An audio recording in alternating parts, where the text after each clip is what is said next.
Welcome back, fellow lords of gaming. Let's get into a conversation that's going to be a pickup specifically on these Omega cards and the recent dev note concerning those. So inside the recent dev note, I already discussed this, and they said that they wanted to remove the effort and currency being placed on costumes and Omega cards because they didn't intend for there to be that much effort and currency put into that and then to need to repeat that process every time you add a new hero. That's not the direction that they wanted, right? But they plan to allow players to convert costumes or Omega cards of your main hero into the Omega cards or costumes of other heroes. Netmarble, this is your most disingenuous message inside this dev note, and let me explain why. There's no reason why I would want to invest in my Doctor Strange and then have to turn coat on him because you release a new character and I want to get into that new character. I want to be able to collect characters and feel like my investment in those characters was worth it. I don't need to exchange costumes and stuff like that. It just doesn't make sense. I want to keep my costumes that I have on my Doctor Strange. I want to keep the looks that I have on my Doctor Strange. I want to create an event where I can play this character multiple times, because now the problem here, guys, is I'm gonna point it out to you guys specifically with costumes right now. Is my character sitting at 105. If I change the costume over to the new character, right, and they come out with content that's going to take us to 120. Now I'm going to have to convert the costume back. Now I'm going to have to convert the costume over here to the other 8 characters that I need to level up, because it's all dependent upon squad rank inside this game. So having us convert costumes makes no sense. Having us convert Omega cards makes even less sense. And we're going to talk about that specifically in this video. So let's take a look at Omega cards first, right? Currently, the only thing that makes these Omega cards exclusive to a character is this exclusive stat that you unlock once that card reaches 4-star. Doctor Strange gets an ultimate gauge recovery effect or some other type of effect from there once he hits 4-star. That's the only thing that makes this exclusive. I want you guys to mentally take a picture of this so that way you understand. This is showing you all my own cards, right? Once this card goes from 3-star, I then acquire a card at 4-star where any of these effects can be acquired on that card, right? So that's the only thing that makes it exclusive. Adding a currency, that a new currency or an existing currency or my wallet that allows me to convert the cards to a new character makes no sense. I please take a mental note of this window for me, guys. So card sets inside here, I want you guys to notice something. This is weird because it says 6-star reach 6 stars to acquire the stat. We know it's just 4-star, right, to acquire the exclusive stat. These cards right here, there's nothing unique about them that limit them to a character. This is like a clearly non-thought out process inside here, which shows me that there are different dev teams probably working on Marvel Future Fight than there are on Marvel Future Revolution, but there might be some crossover, and you're going to see that. I want you guys to remember this window, because there's no reason for these Omega cards to need to be exclusive to the characters. These should literally be listed underneath the squad, so that way the effects are just applicable to the whole team. Let me show you why. If you've played Marvel Future Fight, you know that inside there they have the same exact thing. Does this window look familiar to you guys? Does it look familiar at all? We can see the equip cards. We're only equipping 5 inside Marvel Future Fight, right? We can see our own cards, right? These are all the cards that we have. And here goes the card collection pool, right? Here goes the difference inside this window. And this would have been something that would have worked out perfectly with their squad rank up system inside of Marvel Future Revolution. You can see the cards are inside here. And for collecting each of these cards inside here, that I have a reason to collect them, because I get in a bonus from collecting those cards to my squad as well. So I can see the card effects, and all the card effects that I have from my collection are included inside here. It's amazing, right? It's pretty damn good. You can see all the cards that are in the game. Is this window looking familiar to you guys at all? But guess what they didn't try to do inside Marvel Future Fight? They didn't try to limit these cards specifically to my character. These cards are specifically to the entire squad team. So here goes things that they even did. You can see the pullover from events, right? The cards go all the way up to 6-star. That gives you the unlocks the abilities as they go along to 6-star, and then they have a card quality, which tells me how much of that effect I'm going to get. Now, originally the card started out with a fixed option and a random option, right? The fixed option meaning that all these Lunar Snow cards, they collected this same stat. The random option was generated from a list of stats, right, similar to the exclusive stat inside the card. So that random option was given there, and the other one is called a bonus stat, right? So it was pretty decent inside there. There's no reason why the card system couldn't be reflective of this. Later on, they then added these bonus stats of concentration, additional pierce. These is like defense pierce inside the game, right? And you can see the crafted stats because they added in the ability for you to basically add on to a card more abilities by saying, I'm going to unlock the red card. So almost similar to the costume Nano Fusion inside there, right? And this card being at craft stage 6, I have unlocked all 6 of the cards. So I have 6 new stats that help out my character inside here. What the fuck, guys? There is a disingenuous tone to saying that you want to reduce the effort and currency when you can see inside Marvel Future Fight a method to reduce the effort and currency on the cards.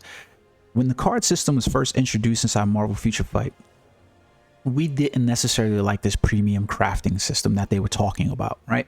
But what they did to alleviate players' fears were they added in, you know, the same way there's the Omega Point system, for instance, inside Marvel Future Revolution. They added the same thing inside Marvel Future Fight. So we were able to go as free-to-play players. You were able to collect this currency so that way you could collect these cards at the very least once a month, because the premium that Omega Point system was put into the game, and the Future Pass basically, you know, on the free to play, if you played through the Future Pass, you basically got these, you know, premium tokens, right?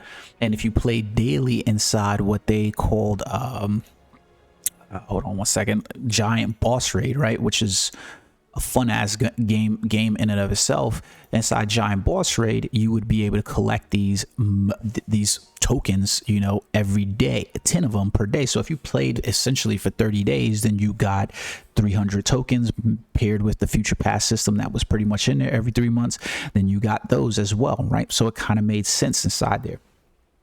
Being all of this said, there's no reason for you to actually have a comic card system in here that needs to be converted.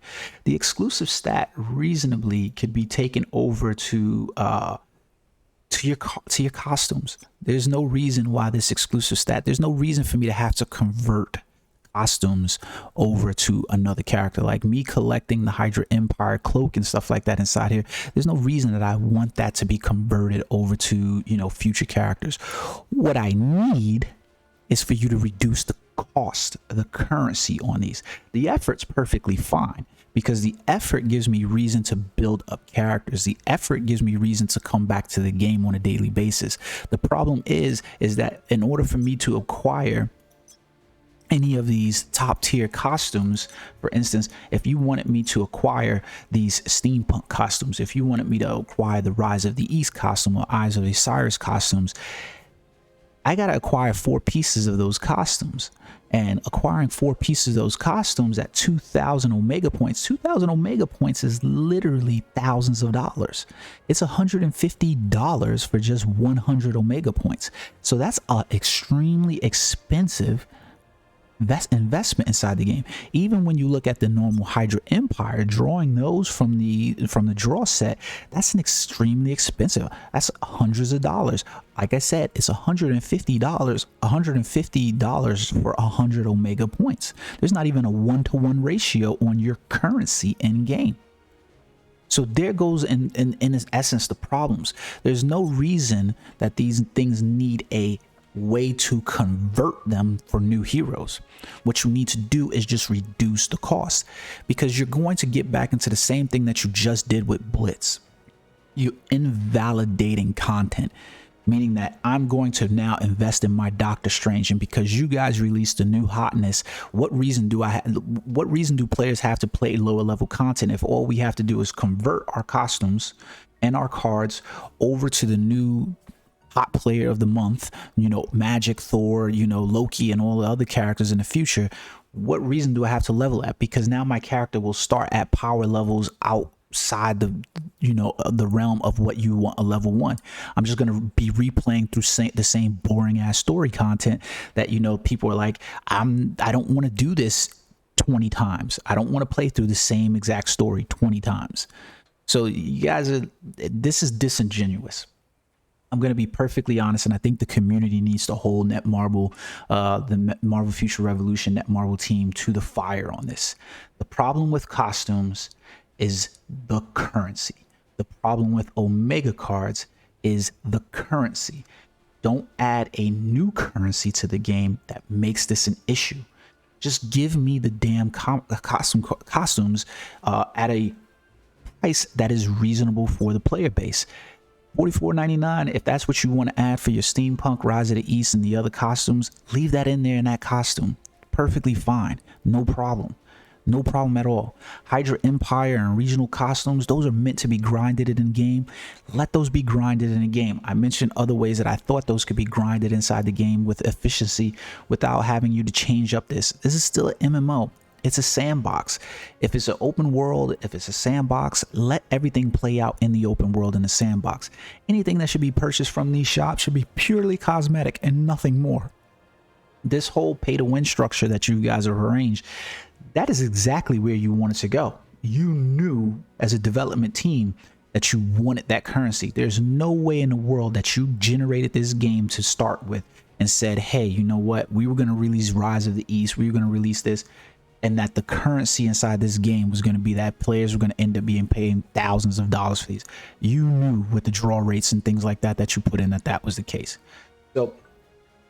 So take that for what it is, guys. I hope you enjoyed the video. I'm going to follow up about costumes and stuff like that specifically because of exclusive stats.